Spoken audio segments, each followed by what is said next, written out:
네, 안녕하십니까. 저는 3일 회계법인 내부통제 전담팀 소속의 김두삼이라고 합니다. 반갑습니다. 오늘 제가 3일 PwC 거버넌스 센터의 통합 내부통제라고 하는 주제를 가지고 강의를 진행하도록 하겠습니다. 크게 이제 네 가지 토픽에 대해서 설명을 드리고자 합니다. 첫 번째는 최근 리스크 및 또 내부통제 환경 변화가 어떻게 이루어지고 있는가. 그리고 두 번째는 통합 내부통제라고 하는 게 도대체 어떤 의미인가. 세 번째는 최근에 통합 내부 통제의 동향이 어떠한 것인가. 그리고 마지막으로 통합 내부 통제금 적용을 위해서 구체적인 방안은 어떤 것이 있는가라는 것입니다. 우리가 통합 내부 통제라고 하는 표현에 대해서 많이 좀 익숙하지 않을 수도 있습니다. 결과적으로는 그냥 내부 통제죠. 한마디로 얘기하면 전사 내부 통제를 의미합니다. 다만 최근에 우리가 재무보고 목적의 내부 통제인 내부회계 관리 제도라든지 다양한 내부 통제 용어들이 있다 보니까 저희가 최근에는 통합 내부 통제라는 의미, 즉 전사 통합 내부 통제라고 지칭을 하는 경우가 있다라고 이해하시면 될 것 같고요. 결국에는 내부 통제를 의미한다라고 이해하시면 될 것 같습니다. 자, 첫 번째로 최근 리스크 및 내부 통제의 환경 변화에 대해서 설명을 드리도록 하겠습니다. 많은 요즘 기업들이 특히 이제 불확실한 글로벌 경제 상황으로 인해서 기업의 경영 의사결정에 상당히 많은 어려움을 겪고 있고요. 또 이러한 환경 변동성의 증대는 이러한 의사결정에 중요한 영향을 미치고 있습니다. 금리 인상이라든지 인플레이션, 경기 침체, 공급망 위험이라든지 시장 변동성, 회계충치 등을 포함해서 상당히 다양한 글로벌 경제 상황에 있어서의 복잡성이 증대되고 있습니다. 자, 이러한 우리가 환경 변화, 그리고 속에서 항상 우리가 고민하고 있는 게 환경이 변화하면 변할수록 진화하는 리스크가 존재하더라는 겁니다. 우리가 기존에는 어떤 사후 약방문식의 대응을 많이 해왔습니다. 사실은 사후 약방문이라는 것도 의미가 있는 거죠. 어떤 이슈가 생겼을 때 그 이슈에 대해서 이슈가 왜 발생했는지, 원인이 뭔지, 거기에 대해서 재발 방지를 위해서 어떤 대책을 해야 되는지 이런 고민들을 하는 것도 물론 중요합니다. 이제는 하지만 혁신적으로 환경이 변화하고 있는 상황에서 또 리스크가 진화하고 있는 상황에서 이러한 리스크들을 사전에 뭔가 예방하고 사전에 뭔가 대응하는 그런 부분들이 매우 중요하더라는 겁니다. 특히 이제 요즘에 우리가 자금, 횡령 이러면 자금 이런 쪽만 생각을 하는데 사실은 우리가 이제 밸류체인 전 영역에서 이러한 리스크 부분들을 고찰하고 점검하는 것이 매우 하더라라는 거고요. 특히 이제 이러한 환경 변화 속에서 가장 중요한 부분이 어떤 리스크를 그럼 우리가 관리해야 될 것인가 라고 하는 리스크 센서링이라고 하는 게 매우 중요한 그런 시대가 되었습니다. 최근에 이제 내부 통제 실패로 인한 사건 사고는 현재 진행형이다라고 얘기할 수 있을 것 같습니다. 우리가 B은행에서 어떤 횡령사고, 거액의 횡령사고라든지, 그 다음에 부실공사라든지, 대규모 참사라든지, 우리가 흔히 얘기하는 어떤 재무 보고라든지 이런 걸 떠나서 기업 전반의 운영과 관련돼서 혹은 법규 준수와 관련돼서 여러 가지 내부 통제로 인한 실패 사고들이 발생을 하고 있습니다. 자, 우리가 이런 내부 통제라고 하는 부분에 대해서 한번 고민을 해야 될 것 같습니다. 다들 내부 통제 그러면 어떠신가요? 그럼 뭔가 누군가를 관리하고 누군가를 옥죄고 이런 걸로 생각을 하는 경우가 있는데 그게 아니고 내부 통제는 사실은 리스크 관리 그리고 대내외적인 신뢰성 확보를 위한 툴입니다. 즉 미래지향적 성격을 내포한 내부 통제 제도를 우리가 내부 신뢰 제도라고 정의를 했으면 좋겠습니다. 우리가 어떤 리스크가 발생했을 때 어떤 부서에서 하위직급자가 한 업무에서 오류가 생겼습니다. 근데 이 부분을 상위직급자가 리뷰하고 검토를 해준다면 그 하위직급자는 뭔가 잘못된 부분에 대해서 인지를 하고 그 다음에 재발하지 않도록 하는 어떤 역량이 점점 강화가 될 것이고요. 상위직급자 입장에서는 그런 하위직급자가 점점 역량이 커지는 그런 부분들을 보면서 팀 내의 정보라든지 혹은 대내외적으로 보내는 정보들에 대해서 뭔가 믿음을 더 가질 수 있을 겁니다. 이렇게 된다는 얘기는 팀 혹은 회사 전체적으로 뭔가 신뢰를 주는 그런 제도이지 뭔가를 옥죄고 뭔가 힘들게 하는 제도가 아니다라고 하는 부분들을 좀 명확하게 인지를 하였으면 합니다. 자, 통합 내부 통제의 의미에 대해서 좀 말씀을 드리겠습니다.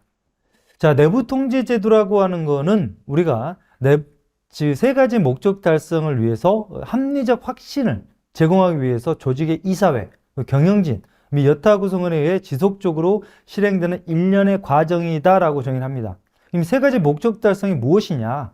라고 했을 때 일반적으로 운영 목적, 기업 운영의 효율성, 효과성을 확보하는 거예요. 뭐 예를 들면 우리가 반품률을 낮춘다든지 아니면 생산 수율을 높인다든지 이런 것들이 될 거고요. 그다음에 보고 목적, 우리가 흔히 얘기하는 재무제표의 신뢰성이라든지 혹은 요즘은 재무제표 아니더라도 회사들이나 상장기업들이 우리 사업보고서 공시라든지 혹은 홈페이지에 공시한다든지 이런 식으로 보고 정보의 신뢰성을 확보하는 것. 그리고 법규준수 목적. 최근에는 법규준수와 관련해서 많은 이슈들이 발생하고 있고요. 많은 소송들이 있고 또 페널티를 받을 수 있는 그런 리스크가 존재하고 있습니다. 그래서 크게 보면은 이 세 가지 목적이라고 하는 것을 운영, 보고, 법규준수 목적이라고 정의를 하고요.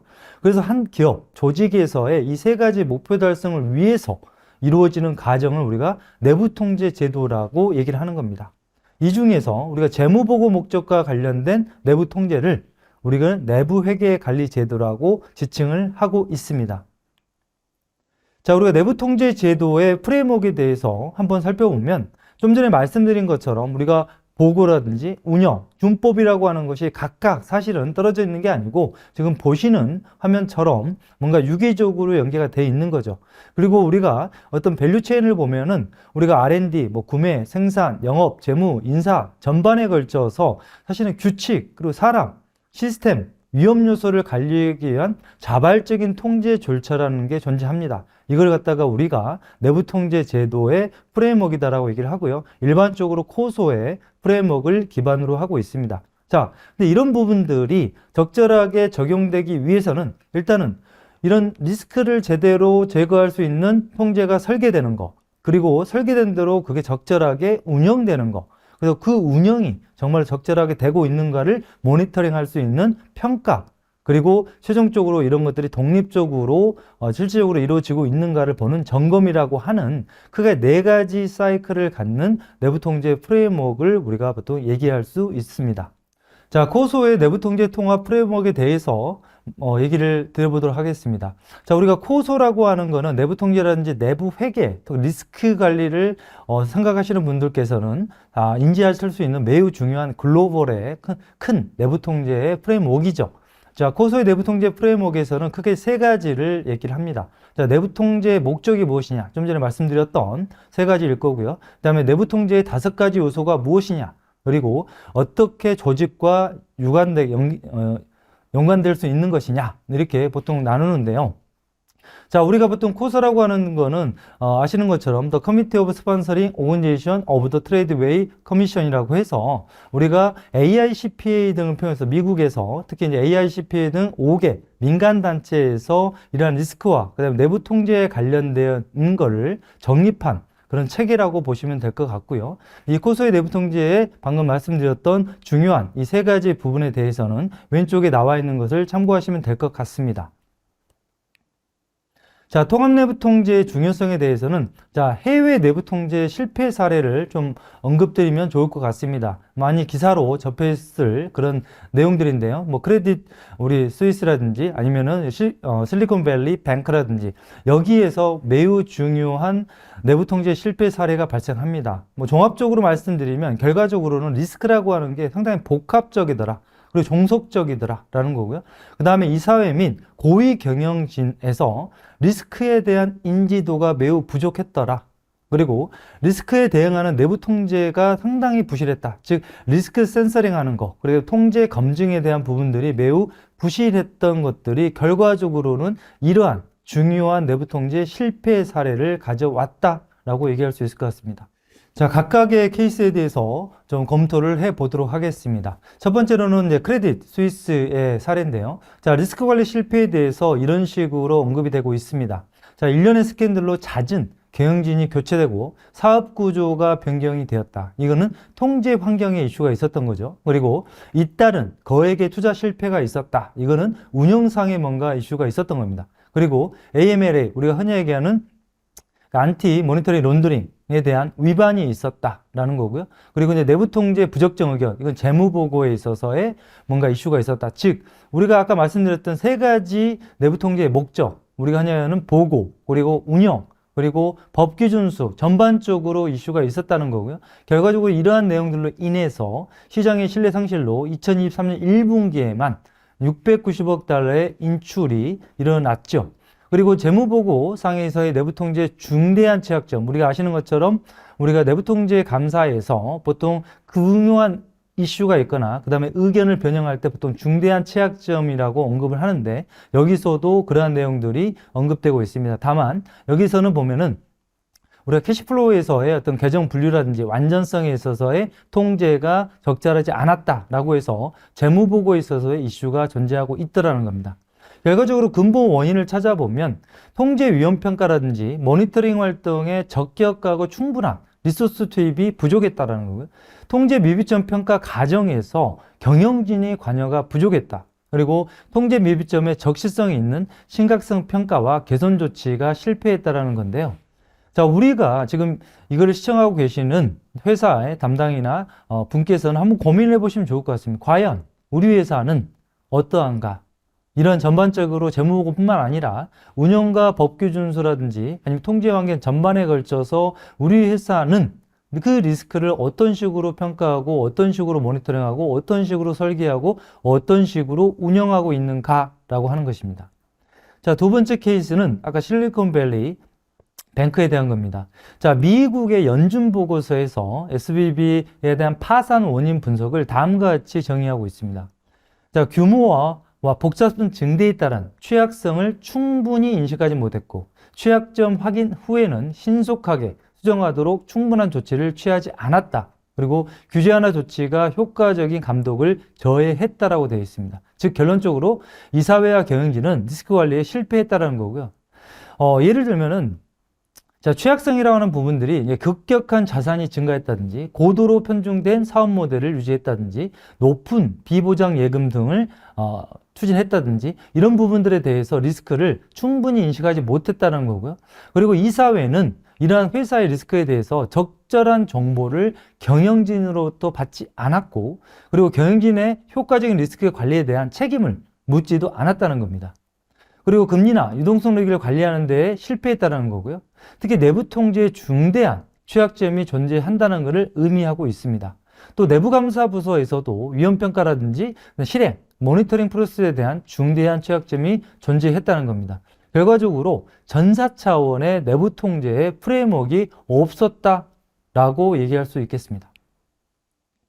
자, 국내에서의 내부 통제 실패 사례를 한번 확인해 보겠습니다. 자, K사 같은 경우인데요. 자, 우리가 시스템의 복잡성과 내부 통제의 약화를 이용해서 5년간 현금 약 9억 원을 횡령한 케이스입니다. 이 금액도 물론 중요하지만 이런 내용 자체가 상당히 의미가 있고 우리가 레슨런을 가질 만한 부분들입니다.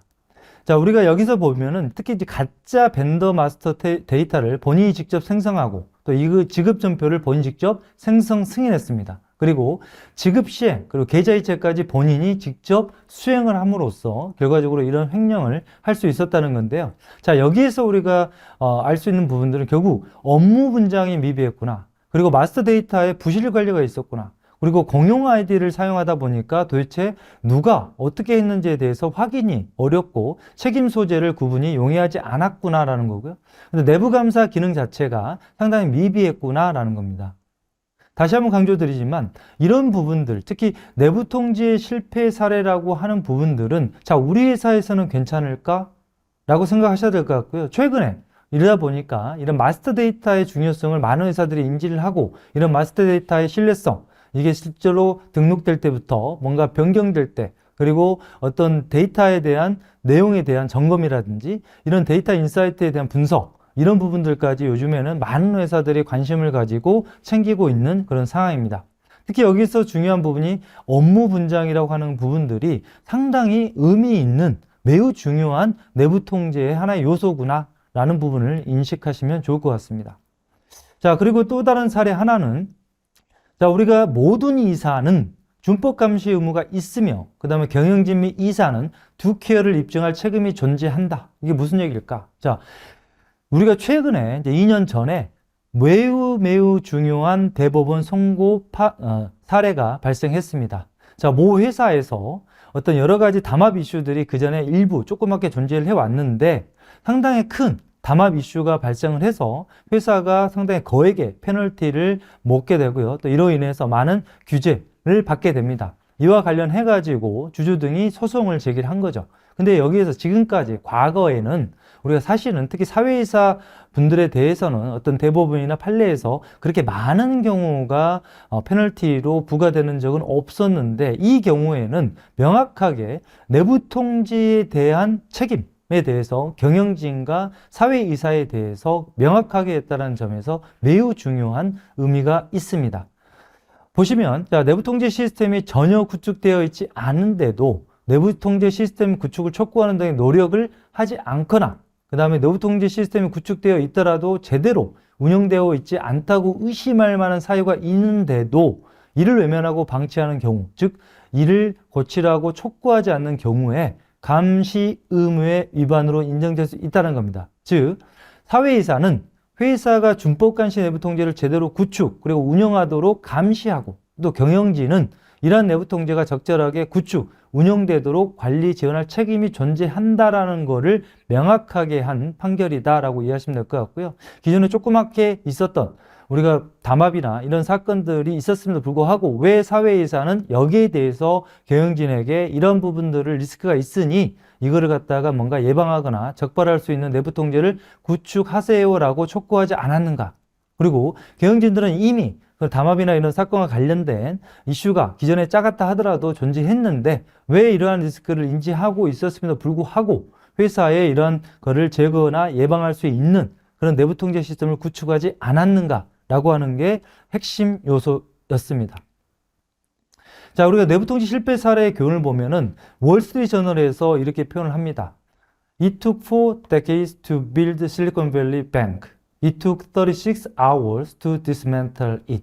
제 영어 발음이 좋지는 않았겠습니다만 내용은 다 인지하시는 것처럼, 자, 실리콘밸리 뱅크를 만드는데 정말 40년의 시간이 필요했는데 결국 이거를 망가뜨리는 데는 36시간의 시간이 걸리더라라는 겁니다. 즉 우리가 이런 리스크 관리에 대해서 기존에는 기존에 많은 회사들이 리스크 관리나 내부 통제를 신경 안 썼잖아요. 왜 지금 와서 이걸 해야 됩니까? 라고 질문을 많이 하시는데요. 아까 제가 초반에 주제를 삼았던 게 뭐냐면 점점 더 리스크가 진화하고 있습니다. 환경이 많이 변하고 있습니다. 자, 30년 전, 40년 전에는 상당히 환경들이 어느 정도 예측 가능하고 그 다음에 이런 법규 준수라든지 운영에 리스크가 있다 하더라도 그게 회사에 주는, 또 개인한테 주는, 또 경영진한테 주는, 또 사회이사한테 주는 그런 임팩이 크지 않았지만 지금 사회는 이러한 환경 변화가 너무나도 빠르게 진행되고 있고요. 그만큼 리스크가 진화하고 있고, 또 거기에 따라서 우리가 지키지 못했을 때 갖는 운영상의 리스크, 그리고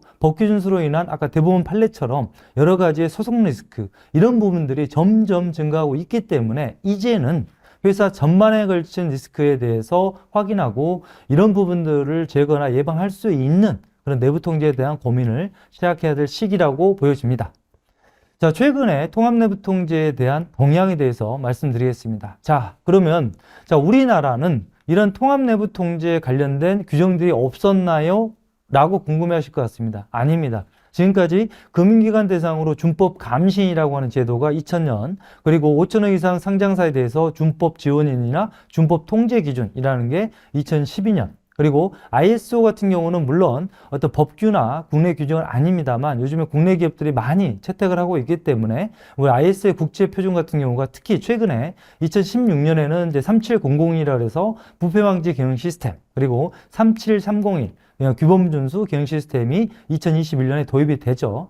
그리고 이제 공공기관으로 가보면 감사원 평가로 인해서 공공기관 통합 내부 통제가 22년과 23년에 큰 변화가 있습니다. 그리고 금융기관을 대상으로 한 책무구조도가 아시는 것처럼 23년도에 공지가 됩니다. 이런 식으로 국내에서도 사실은 이런 통합 내부 통제에 관련된 규정들이 있어 왔고 점점 강화가 되고 있다라고 이해하시면 좋을 것 같습니다. 자, 책무구조도 등 이제 금융기관에서의 내부 통제의 최근 동향에 대해서는 간단하게 말씀드리겠습니다. 일단 가장 중요한 요소는 대표이사나 담당 인원에 대해서 내부 통제 관리 의무를 부여했다는 겁니다. 우리가 흔히 하면 리스폰시빌리티 맵이라고 해서 각각의 임원들이 책임져야 되는 어떤 리스크라든지 그런 부분들에 대한 맵을 만드는 거라고 이해하시면 될 것 같고요. 이런 부분들로 볼 때 상당히 구체적인 부분들을 이사회나 내부통제의 감독 의무를 강화시킨 거다라고 하는 겁니다. 기존에는 사실은 조직 내 구성원 간의 역할과 책임이 좀 불명확했던 부분이 있고요. 특히 이제 승인 위주의 통제 절차로 해서 실효성이 좀 저하가 됐고, 그리고 어떤 업무 범위와 의무 이행에 대해서 판단 기준이 미흡했던 부분에 대해서 지금 오른쪽에 보시는 것처럼 금융권의 내부 통제 강화 TF들을 통해서 이제는 대표이사나 담당위원에 대해서 내부 통제 관리 의무 부여를 위한 리스폰시빌리티 맵이 있다는 얘기는 앞으로 이거에 잘 지키지 않았을 때는 그거를 담당하는 임원에 대해서 뭔가 페널티라든지 징계라든지 여러 부분들이 존재할 수 있다라는 거를 얘기하는 것입니다. 자, 공공기관의 내부 통제의 최근 동향은요. 자, 공공기관들은 근데 국내 규정상 감사원에 의해서 자체 감사 활동에 대한 심사, 평가를 받게 됩니다. 그래서 기관 차원의 내부 통제 지원 분야라는 게 있는데 기존에 조금 추가된 거는 뭐냐면 자, 기관 자체, 기관이라는 거는 이제 회사라고 보시면 될 것 같고요. 회사 자체의 내부 통제를 얼마나 잘하고 있느냐, 그 의지 표명이 어떻냐, 목표 설정이 어떻느냐, 그게 공유전법 어떤, 즉 최고 관리자, 즉 회사, 경영진의 내부 통제와 관련된 점수가 20점이 배점이 됩니다. 100점 중에서. 그래서 이런 부분들이 22년, 23년에 강화됐고요. 특히 심사 지표가 22년에 공지가 변경이 되면서 이제는 공공기관 같은 경우에는 특히 이런 전사 차원의 통합 내부 통제에 대한 구축, 그 다음에 설계, 그리고 운영이 필요한 시기가 됐고요. 그래서 최근에는 이 공공기관에서는 이제 어떤 공공부문의 내부 통제 표준 체계, 인투사이 거버넌스 9100이라는 게 있습니다. 이거는 우리가 이제 코소 모델을 기초로 해서 뭔가 공공기관에 적합하게 변경시킨 규정이다라고 이해하시면 될 것 같은데, 이런 규정에 대한 우리가 이제 활용과 그 다음에 우리가 흔히 얘기하는 R&R 모델, 이제 삼선 모델 좀 설명드리겠습니다만, 삼선 모델에 대한 거, 그리고 자가점검 체계 구축이라고 하는 세 개의 큰 축을 가지고 공공기관의 통합 내부 통제 업무가 최근에 많이 활발하게 진행되고 있다라고 이해하시면 될 것 같습니다. 자, 내부 통제 제도가 제대로 그럼 정착되지 않은 이유가 뭘까? 아까 좀 전에 말씀드렸습니다만, 예전에는 사실은 어떤 리스크가 발생했을 때 회사가 혹은 개인이 책임지는 정도가 좀 낮았던 것도 있었고요. 그러다 보니까 내부 통제되고 뭐 이렇게 필요해? 라고 생각하는 경우가 있었을 것 같습니다. 근데 크게 보면은 네 가지 상황인 것 같고요. 결과적으로 부족한 관심, 투자, 형식적 운영이죠. 방금 말씀드린 것처럼 이게 뭐가 그렇게 중요해? 라고 해서 관심이 덜했고요. 그 다음에 형식적으로 설계는 하고 구축은 했다 하더라도 형식적으로 이게 뭐 리스크 관리에 얼마나 도움되겠어? 라고 하는 형식적 운영을 해왔다는 겁니다. 그 다음에 통합 내부 통제 효과에 대한 불신 매우 중요합니다. 자, 이런 통합 내부 통제를 한다고 한들 리스크가 정말 잘 관리되고 우리 회사에 뭔가 도움이 되겠어? 내 개인적으로 도움이 되겠어? 라고 고민을 많이 했다는 거죠. 근데 정말 중요한 부분은 뭐냐면 내부 통제에 대한 효과는 정량적으로 판단할 수 있는 게 아닙니다. 무슨 얘기냐면 리스크가 발생할 수 있는 걸 사전에 예방하기 때문에 혹은 발생했을 때 적시성 있게 적발하는 거기 때문에 이게 뭐 어떤 금액을 500억을 세이브해줬다 아니면 1000억을 세이브해줬다 이런 부분들을 고민할 수 있는 게 아닙니다. 왜? 리스크를 관리함으로써 그 리스크가 예방됐기 때문에 사실은 손실이라고 하는 게 발생하지 않겠죠. 근데 그 금액적인 거를 정량적으로 판단할 수가 없음에도 불구하고 이런 부분에 대해서 그러니까 이거는 효과가 별로 없는 거야 라고 하는 불신이 존재해 왔습니다. 물론 그런 사회도 분명히 충분한 사회도 있었지만 이제는 아까 말씀드린 것처럼 변화하는 사회, 그 리스크가 진화하고 있는 상황에서 정말로 회사, 기업의 이런 리스크 관리에 대한 내부 통제의 효과성은 신뢰를 가지시고 진행하면 좋겠다라는 거고요. 그리고 통합되고 일관된 운영이 부재합니다. 자, 우리가 통합 내부 통제 같은 경우에 준법, 아까 운영, 재무보고 등 다양한 영역의 내부 통제가 있는데 뭐 예를 들면 ESG, 우리가 흔히 얘기하는 KSAX, ISO 혹은 여러 다양한 통제들이 이미 회사에 있습니다. 근데 이런 것들이 각 부서에서 조금 다르게 진행됨으로써 좀 통합되고 일관된 운영이 없다 보니까 이런 내부 통제 체계 구축이 무슨 필요가 있을까라고 생각하는 경우가 많더라는 거고요. 그리고 현업 피로도 증대에 대한 우려가 있습니다. 사실은 이 내부 통제 업무라고 하는 거는 어떤 뭐 특정 부서가 하는 게 아니고요. 뭐 경영진만 하는 게 아니고 전사적으로 해야 되는데, 이 업무를 확대하면은 현업의 업무 피로도가 너무 가중돼서 업무가 너무 가중돼 가지고 피로도를 증대하지 않을까? 에이, 하지 말자. 솔직히 이렇게 생각하는 경우가 생각보다 많습니다. 하지만 이제는 이런 리스크 관리라고 하는 게 매우 중요한 시기이기 때문에 현업 피로도를 최소화하면서도 효율적으로 할 수 있는 방안을 모색해야 될 시기가 있다라고 생각이 들고요. 이런 사유들로 지금까지 내부 통제 제도가 제대로 정착되지 않았다라고 판단하고 있습니다. 자, 우리나라보다 훨씬 이런 해외 통합, 내부 통제가 발달한 해외 사례를 한번 찾아보겠습니다. 자, 일반적인 내용으로 설명드리자면, 자, 해외 유수의 기업들은 대부분이 통합 내부 통제 시스템을 구축을 해서 이 통합적인 내부 통제를 뭔가 설계하고 운영하고 변화 관리할 수 있는 그런 체계를 갖고 있습니다. 그리고 일본 모회사나 그런 게 아니라 그룹 통합의 프레임워크를 기반으로 하고 있습니다. 즉, 우리가 이제 통합 내부 통제에 대한 프레임워크를 가지고 있는데, 그게 모의사뿐만 아니라 종속회사까지 대해서도 적용함으로써 그룹 전반적인 리스크 관리를 하고 있더라라는 거고요. 그리고 이제 통합에는 내부통제위원회, 물론 명칭은 여러 가지 다를 수 있겠습니다만, 이러한 내부통제위원회를 설치 운영함으로써 뭔가 핵심적인 리스크를 관리할 수 있는 내부통제 정책 방향 결정이라든지, 아니면 중요한 사항에 대한 의사결정이라든지, 그 다음에 이런 검토 결과를 지배기구에 보고한다든지, 이런 실질적인 역할을 하는 통합내부통제위원회를 설치 운영하더라라는 거고요. 그리고 실질적인 변화 관리나 운영을 제대로 하고 있더라. 우리가 실제로 뭐 24년에 구축했다고 해서 25년에 안 바뀌는 게 아니잖아요. 우리가 내부회계 관리들을 보더라도 상당히 많은 회사는 조직도 바뀌고요, 뭐 시스템도 바뀔 수 있고, 또 새로운 사업이 생길 수도 있고 없어질 수도 있습니다. 이런 실질적인 변화 관리나 운영을 제대로 하고 있더라. 그리고 이를 위해서 자가점검 체계라든지 독립적인 평가를 통해서 또 그 운영의 실효성을 점검하고 있더라는 겁니다. 자, 통합내부통제의 실질적인 효익에 대해서 말씀을 드리겠습니다. 아까 우리가 왜 이렇게 불신하느냐라는 거에 대해 조금 설명을 드렸습니다만, 크게 네 가지로 저는 판단하고 있습니다. 자, 내부통제의 품질과 일관성입니다. 자, 통합된 기준과 프레임워크에 따라서 내부통제를 수행하게 보면, 자, 내부통제가 표준화가 될 거고요, 통일성이 전사적으로 향상이 될 겁니다. 그러니까 전사 내부 통제 업무 효율화입니다. 아까 말씀드린 것처럼 여러 부서에서 다양하게 통제 활동이 수행되고 있는데, 그리고 잘 보면은 중복되거나 불필요한 내부 통제가 존재할 수도 있습니다. 이런 것들을 제거하고 간소화할 수 있고요. 그 내부 통제 영역 간에 뭔가 협력과 조정을 할 수 있다는 겁니다. 이런 또 내부 통제를 통해서 위험 관리 능력이 강화될 수가 있는 겁니다.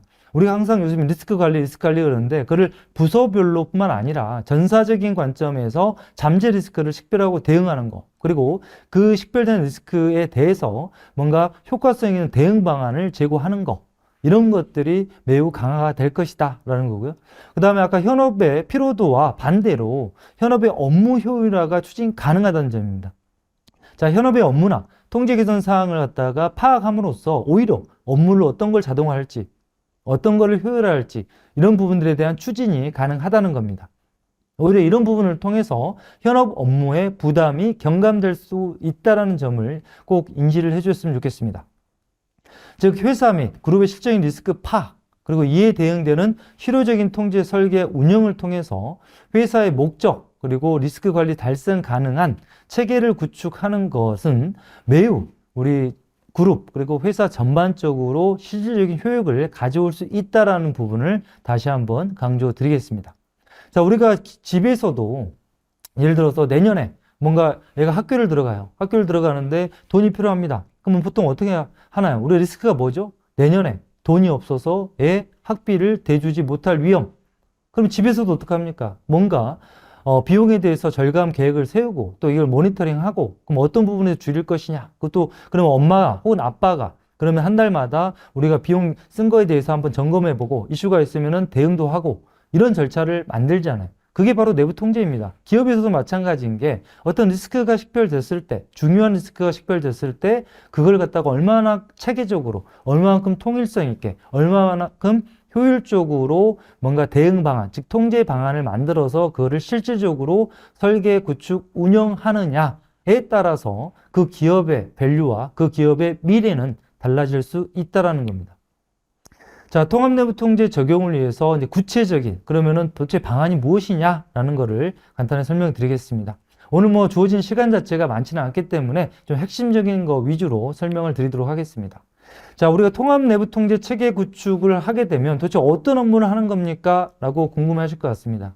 자, 우리가 처음에 시작하는 건 뭐냐면 환경 변화에 따라서 중요한 회사의 리스크가 뭐지? 뭐 예를 들면 회사의 각종 규정이 어떤 게 있지? 자, 복귀 파일이 뭐가 있지? KPI가 뭐가 있지? ISO 인증 내역은 뭐지? 내부에게 이런 통제가 있나? 이런 것들을 통해서 자료 검토를 통해서 정말로 회사의 중요한 MP가 보통 이제 메가 프로세스라고 표현합니다. 메가 프로세스나 관련 리스크를 먼저 파악을 하게 될 것이고요. 그다음 리스크가 파악이 됐으면 그 리스크에 대한 평가를 해야겠죠.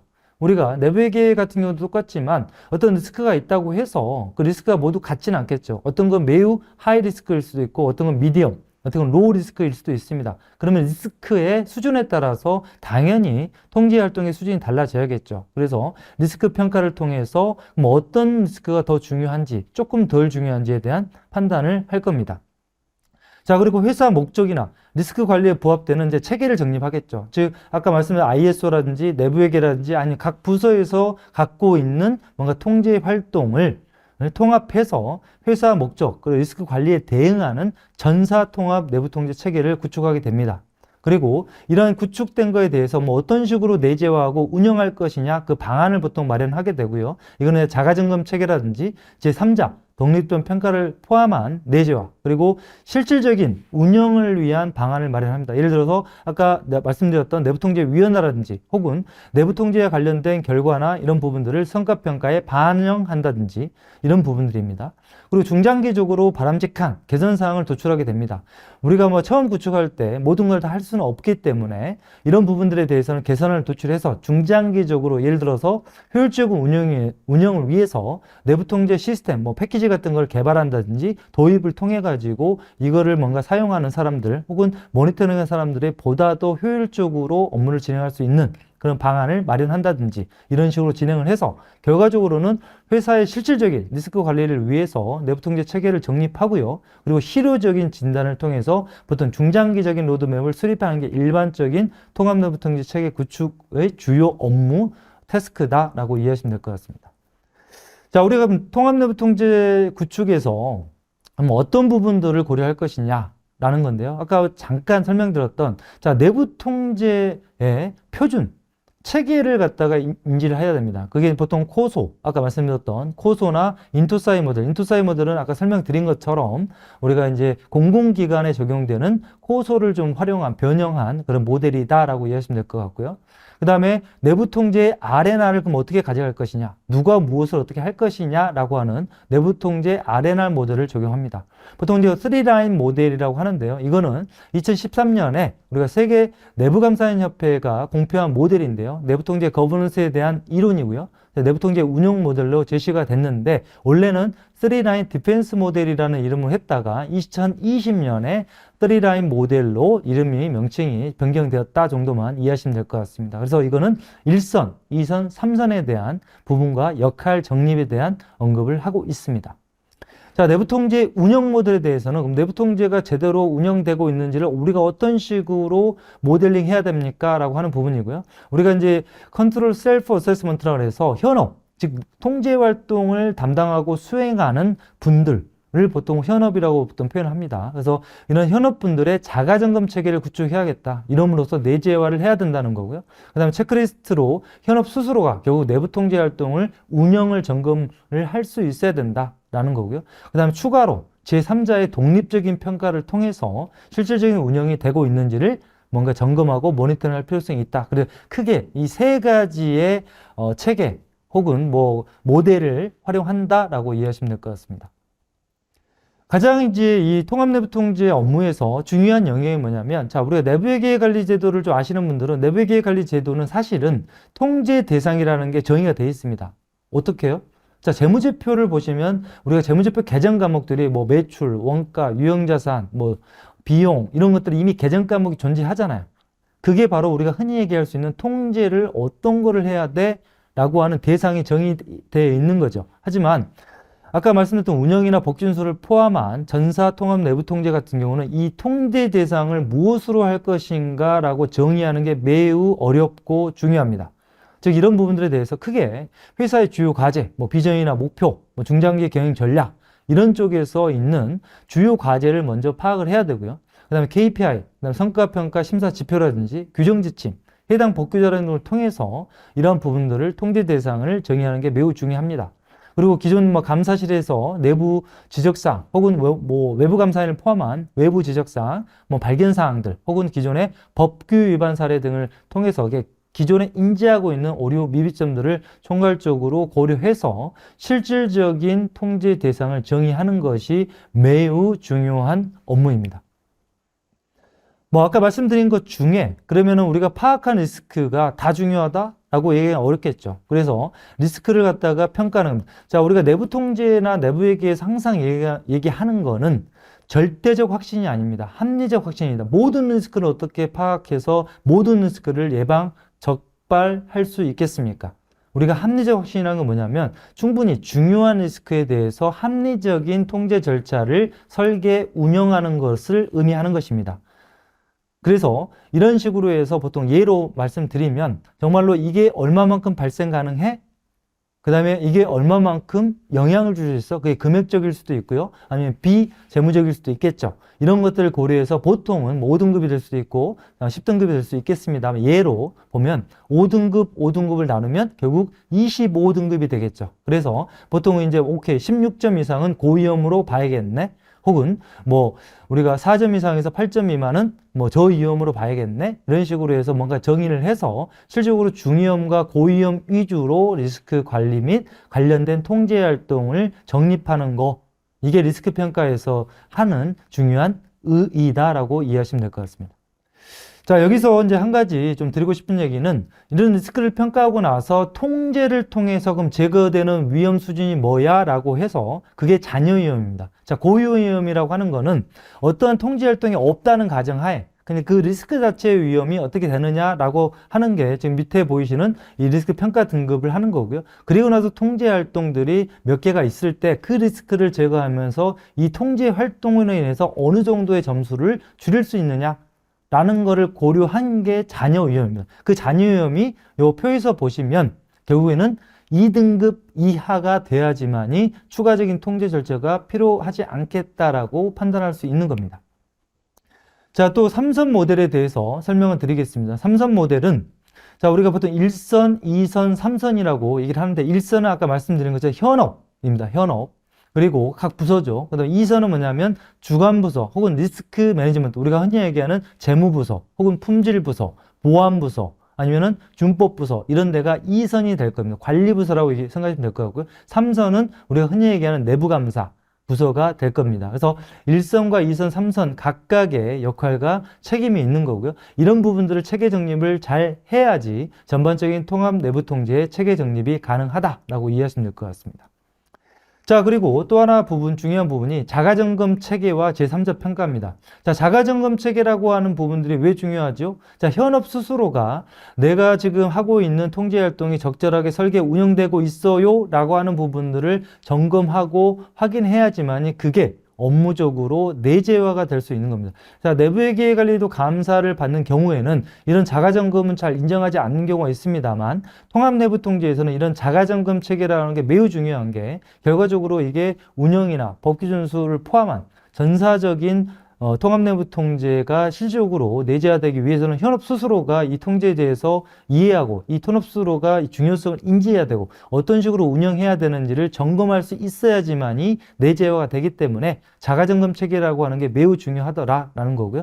사례를 한번 보시면 될 것 같고 그 다음에 총괄부서에서 그리고 또 내부감사부서에서 뭔가 이런 전반적인 전사내부통제가 잘 운영되고 있나라고 하는 부분을 체크하는 이런 체크리스트도 상당히 매우 중요하게 필요하다라는 거고요. 또 마지막으로 제3자가 뭔가 평가를 하는 우리가 내부회계 같은 경우는 이제 감사인이 됐던 내부감사 내부회계 전담 부서가 됐던 간에 뭔가 샘플링을 통해서 정말 실제로 이 통제 활동이 잘 되고 있어 라고 보는 그 부분을 제3자 평가라고 이해하시면 될 것 같습니다. 자, 통합내부통제의 실제적인 운영을 위해서 그럼 어떤 걸 해야 됩니까? 라는 부분을 많이 궁금해 하시는 것 같습니다. 자, 기존 이 통합내부통제 구축이라고 하면 많은 분들이 생각하시는 게, 그럼 뭔가 새로운 거를 엄청 만들어야 되는 거 아니야? 야, 이거 엄청나게 우리 안 그래도 바쁘고 힘든데 어떻게 이걸 만들어? 사실은 통합내부통제는 제가 지금까지 설명드린 걸 잘 들어보시면 기존에 이미 각 부서에서 하고 있던 통제들을 뭔가 체계적인 형태로 일관성 있게 그리고 조금 더 고도한 형태로 취합하고 그를 체계를 정립하는 것이 더 의미가 있습니다. 물론 그 업무를 하다 보면 개선사항이나 개선 포인트가 나오겠지만 일단은 현재 전사적으로 이루어지고 있는 각 부서에서의 통제 활동들을 체계적으로 그 다음에 리스크를 체계적으로 정립하고 그것들을 파악하고 거기에 맞는 체계를 정립하는 거 이게 매우 중요합니다. 그래서 기존 회사 내 내부 통제와 유기적 연계를 하는 게 매우 중요하더라. 그리고 실질적인 통합 내부 통제 체계를 구축했으면 좋겠다는 겁니다. 뭐 지금 누군가를 보여주는 게 아니라 아까 말씀드린 것처럼 이런 환경 변화 또 진화 리스크를 우리가 갖고 있는 시기에서 정말로 회사의 리스크는 경영진의 리스크가 되는 거고요. 또 사회이사의 리스크가 되는 거고요. 전 임직원의 리스크가 되는 겁니다. 그리고 경영진이나 사회이사 입장에서는 듀케어를 하는 매우 이런 내부 통제 활동을 잘 설계하고 운영하고 있었는데 이슈가 난 회사와 그렇지 않은 회사는 아시는 것처럼 대부분 판례나 아니면 특히 미국 같은 경우에는 양형 기준에서도 차이가 있습니다. 그래서 이런 부분을 볼 때 경영진이나 사회이사 분들이 듀케어를 열심히 한다라고 하는 거는 절대 뭐라고 할 게 아니고요. 그런 것들 다만 제대로 실질적으로 해야 되는 거겠죠. 그래서 이런 실질적이고 효율적인 내부 통제 구축이 정말 필요하더라. 형식적으로 마지못해서 하는 거는 안 했으면 좋겠다는 거고요. 그 다음에 현업에 정말 내재화가 돼야 됩니다. 현업분들이 이거는 내가 하는 게 아니야. 왜 통계활동 이런 거는 뭐 감사실이나 혹은 뭐 컴플라이언스 부서나 이런 거 다 하는 거 아니야? 라는 게 아니고요. 아까 말씀드린 것처럼 각 부서별로의 통제 활동이 적절하게 설계 운영되고 있는 거를 단일한 체계, 체계적인 체계로 뭔가 취합하고 그걸 운영하는 게 통합 내부 통제입니다. 그렇기 때문에 실질적으로 현업에서 내재할 수 있도록 아까 자가점검 체계라든지 삼선 모델, 제3자 평가 등을 활용해서 수행을 해야 된다는 거고요. 그리고 또 중요한 거, 근다고 해서 우리가 실질을 무시할 수 없기 때문에 현업의 피로도를 최소화해야 됩니다. 정말 현업에 계신 분들이 요즘 업무량이 많잖아요. 근데 불구하고 이런 거를 뭐 해라 하는 것만 뭔가 역할이나 책임을 주는 게 아니라 이런 업무를 하면서 정말로 뭐 어떤 식으로 이 업무를 효율적으로 효과적으로 할 수 있는지 뭔가 시스템이나 패키지를 활용할 수 있는지 또 이런 업무를 하면서 기존의 업무상에 있었던 비효율성을 제거하면서 어떻게 하면 자동화하고 어떻게 하면 효율화할지 이런 부분들을 고민할 수 있어야 된다는 거예요. 그 다음에 지금 이런 내부 통제나 이런 구축이라든지 이런 거에 대해서 물론 자체적으로 하실 수도 있겠지만 자체적인 비용도 포함돼서 또 외부의 자문을 받을 수 있는데 이런 것들을 비용이라고 생각하지 않아야 된다는 겁니다. 그리고 보험입니다. 미래를 위한 투자고요. 이러다 보니까 전 임직원의 관심과 참여가 중요하다. 지금 이렇게 비용을 써서 혹은 인원을 써서 하는 이 리스크 관리 체계, 통합 내부 통제 체계 구축이라고 하는 거는 향후에 발생할 수 있는 매우 중요한 리스크를 사전에 예방하고 적발하고 그걸 최소화하기 위한 보험료의 성격이지 단순하게 비용 성격으로 보시면 안 된다는 겁니다. 그래서 경영진의 적극적인 지원과 관심, 전사적인 구성원들의 인식과 참여 없이는 성공하기 어렵다는 부분을 꼭 인지를 해주셨으면 좋겠습니다. 자, 통합 내부 통제 체계의 2B 모델로 보시면 아까 말씀드린 것처럼 보고라든지 준법, 운영도 있지만 여기는 전략도 들어갈 수 있고요. 또 나중에는 ESG까지 들어가서 이런 전체적인, 전사적으로 우리가 관리해야 되는 리스크를 전체적으로 통합하고 또 여기에 대한 통제 방안을 체계적으로 일관성 있게 하는 거 이게 이제 통합 내부 통제 체계의 2B 모델이다라고 보시면 될 것 같습니다. 자, 지금까지 제가 통합 내부 통제라고 하는 주제를 가지고 설명을 드렸고요. 아까 말씀드린 것처럼 뭐 외국에서는 사실은 통합 내부 통제 이런 표현보다는 그냥 내부 통제, 흔히 얘기하는 인터널 컨트롤, 뭐 임플리멘테이션, 구축 뭐 이런 식으로 설명을 합니다만 다만 우리나라에서는 내부계라고 하는 재무보고 목적의 내부 통제도 있고 또 다양한 내부 통제들이 있다 보니까 전반적으로 통합 내부 통제라는 표현을 썼다는 점을 말씀드리고요. 이제는 전사적인 통합 내부 통제가 이제는 정말로 이 변화하는 시기에 리스크 관리에 대해서 매우 중요한 시대가 되어 왔다. 그리고 이 부분들은 정말로 회사뿐만 아니라 경영진, 사회이사, 그리고 임직원들을 위해서 정말로 중요한 영역이 되고 있다는 점을 인지를 하시고요. 앞으로 리스크는 이제 변수가 아닌 상수다. 그리고 이러한 내부 통제나 리스크 관리라고 하는 거는 미래 지향성을 가지고 있다. 그리고 실질에 대한 통찰력을 필요로 한다는 거고요. 정말로 밸류 있는 그런 업무고 내용이다라는 것을 꼭 다시 한번 인지를 해 주셨으면 감사하겠습니다. 이상 제 강의를 마치도록 하겠습니다. 감사합니다.